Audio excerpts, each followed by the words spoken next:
Hello, good evening সবাইকে। কুটুসের আরও একটি ভিডিওতে সবাইকে স্বাগত জানাই।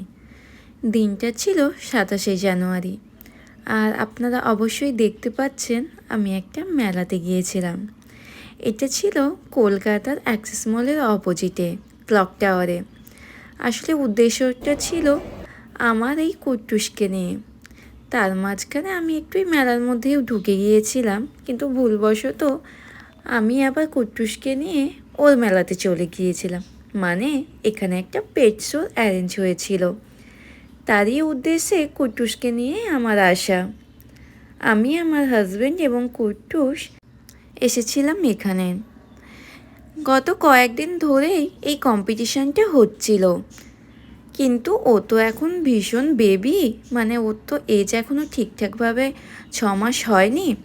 তার জন্য আমি ওকে গত 2-3 দিন ধরে আনিনি। আমি ভেবেছিলাম যেদিন লাস্ট ডে থাকবে সেদিনই কুট্টুসকে ওখানে নিয়ে যাব এবং সবার সাথে ইন্ট্রোডিউস করাবো।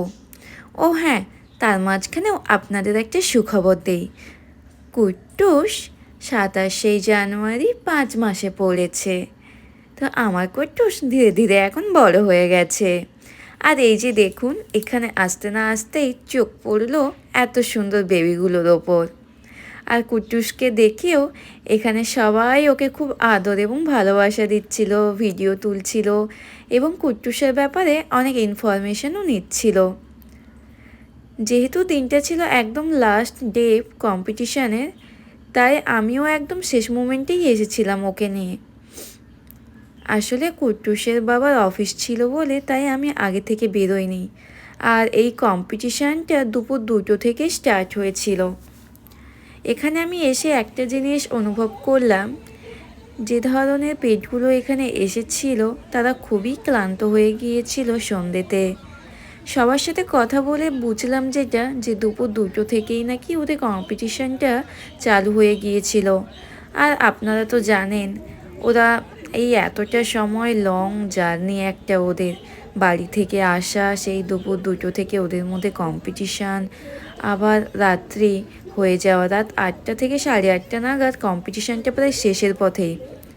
আর এই যে দেখুন, কুট্টুস এখন একজন বিগেল দিদির সাথে খেলাধুলো করছিল, আর এখানে সবাই কুট্টুসকে নিয়ে খেলাধুলো করছিল। কত মজার মজার সব এখানে খেলা হয়েছিল, যেটা আমি গত কয়েকদিন ধরেই মিস করে যাচ্ছিলাম। কিন্তু হ্যাঁ, আমি একজনের ভিডিও দেখেছিলাম, তিনি কিন্তু পুরোটাই ক্যাপচার করেছিল। এই মুহূর্তে আমার নামটা মনে নেই। আর এই যে এটা হচ্ছে অনুষ্ঠানের একদম লাস্ট মোমেন্ট। এখানে যারা কম্পিটিশনে অংশগ্রহণ করেছিল তাদের মধ্যে ফার্স্ট, সেকেন্ড এবং থার্ড যারা হয়েছে তাদেরকে অ্যাওয়ার্ড দেওয়া হয়েছিল। এই যে দেখুন, কত সুন্দর সুন্দর বেবিরা এখন মঞ্চে অ্যাওয়ার্ড নেওয়ার জন্য প্রস্তুতি হচ্ছিল।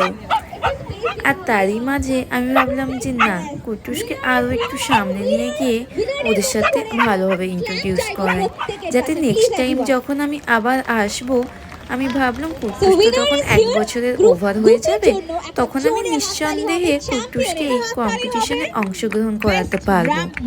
আর এই যে দেখুন, এর নাম ছিল লুসি। এই কম্পিটিশনের সেকেন্ড রানার আপ। কত কিউট না? আর এই যে এর নামটা আমি ভুলে গেছি, আই থিঙ্ক চিনি বা সামথিং কিছু একটা। আর এই যে ইনি ছিলেন আজকের কম্পিটিশনের চ্যাম্পিয়ন। উনি ছিল একটা রটওয়েলার মেল। আর এই যে কম্পিটিশনের শেষে আমার বাচ্চা কেমন খেলাধুলো করছে। অনেকটা রাত হয়ে গিয়েছিল, তাই আমি বেশি সময় ছিলাম না ওখানে। কুট্টুসেরও খিদে পেয়ে গিয়েছিল। তো আজকের মতো ভিডিওটা এখানেই, দেখা হচ্ছে পরের এক ভিডিওতে। তো আজকের মতো সবাইকে টাটা, দেখা হচ্ছে নেক্সট ভিডিওতে।